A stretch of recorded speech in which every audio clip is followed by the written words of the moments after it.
दिखाइए इनको आंदोलन क्या होता है। प्रशासन देख भी नहीं रहा, इनकी सुन भी नहीं रहे, जिंदा अर्थी बन जाते हैं, वो पूरी तरीके से मिट्टी में सन जाते हैं। राजनीति नहीं, जरूरत अब क्रांति की है। मध्य प्रदेश में बांध बनने पर सारी जमीन आदिवासियों की ही सत्ते में आदिवासी है, इंसान थोड़ी ना है। इस तरीके की मानसिकता बढ़ती जा रही है देश में।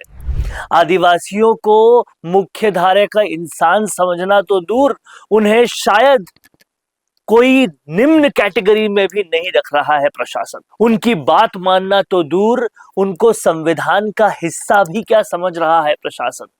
पूरा भारत यही चीजें विटनेस कर रहा है। क्या आपको लगता है अरावली और डूंगरी बांध जैसे विषय केवल राजस्थान में है? नहीं, ये विषय पूरे भारत में हो रहे हैं और इससे सबसे ज्यादा जूझ रहा है अगर कोई, तो वो आदिवासी समुदाय है।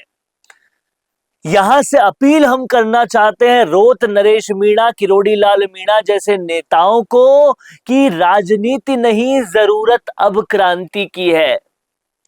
जिस तरीके से राजकुमार रोत ने दिल्ली में बैठे आदिवासियों के लिए काम किया था, उसी तरीके से अब जरूरत है। मध्य प्रदेश में जो हो रहा है, उड़ीसा में जो हो रहा है आदिवासियों के साथ, और राजस्थान में जो हो रहा है आदिवासियों के साथ, सबको एक साथ रख के समझने की। जहां पर एक तरफ राजस्थान में चाहे महेश भील हो चाहे अनिल भील, कैसे मौत हो जाती है और उस मौत का कोई वैल्यू ही नहीं करती, ना प्रशासन, ना पुलिस, ना और कोई।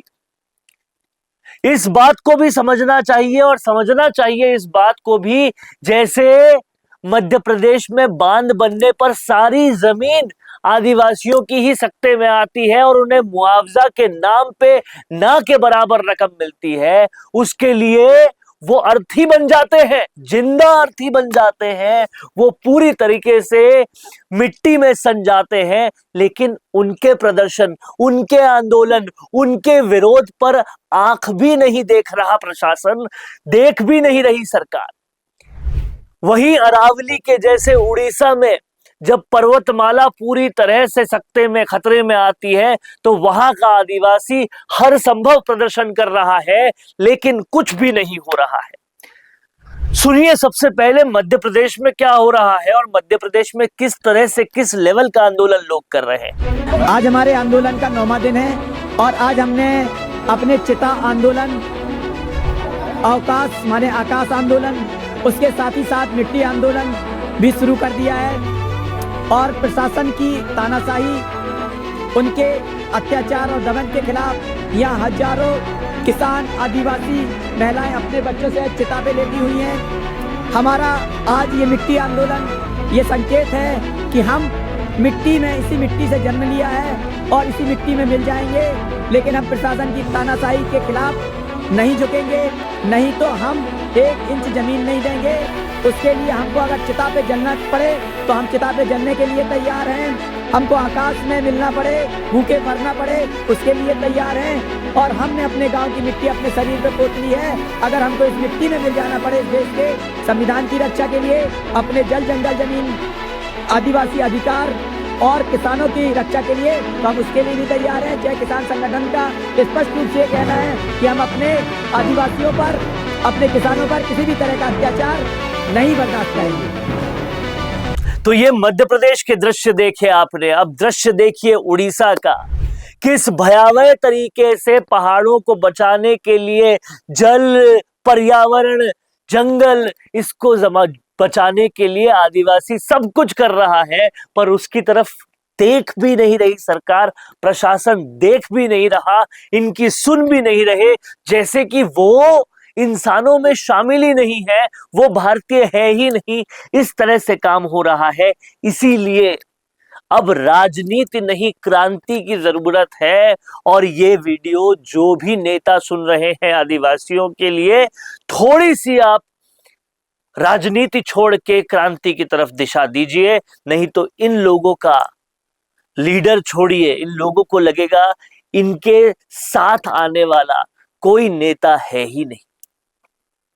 यही हाल राजस्थान में जब डूंगरी बांध का मुद्दा चरम पर आएगा तो यहां पर भी होगा, अरावली का मुद्दा फिर बढ़ेगा तो यहां पर भी होगा, सब कुछ यहां पर होगा। इसीलिए भारत भर के आदिवासियों को एक होना होगा और एक होकर ही आवाज उठानी होगी, सवाल उठाने होंगे, दिखाना पड़ेगा कि आखिर क्रांति होती क्या है। दिक्कत सबसे बड़ी ये है कि कोई भी आदिवासी क्षेत्र जो है वो राजधानी के आसपास आकर प्रदर्शन नहीं करता, सरकारी महकमों को आकर हिलाता नहीं है। तो चाहे रोत हो या उड़ीसा के आदिवासी हो या मध्य प्रदेश के आदिवासी हो, पहुंचिए भोपाल, भुवनेश्वर और जयपुर, दिखाइए इनको आंदोलन क्या होता है, उठाइए सवाल और बचाइए पूरी कौम को। नहीं तो मुख्य धारा में लाना तो दूर, जो बाबा साहेब भीमराव अंबेडकर का एक मिशन, एक विजन था 70 साल पूर्व की आदिवासी, पिछड़े, दलित ये सब एक धारा में आए, वो लक्ष्य और ज्यादा दूर हो जाएगा। तो इसलिए आने की जरूरत है, साथ उठाने की जरूरत है, मुद्दे खटखटाने की जरूरत है राजधानी में बैठे उन नेताओं को जो सिवाय सिर्फ कुछ चुनिंदा लोगों के विकास के और कुछ नहीं देख रहे। बताने की जरूरत है उनको कि आदिवासी ही वो है जिनसे इस सिविलाइजेशन की शुरुआत हुई थी और आप उनको ऐसे नजरअंदाज नहीं कर सकते। क्या कुछ कहना है आपका इस पर, लिख डालिए कमेंट बॉक्स में।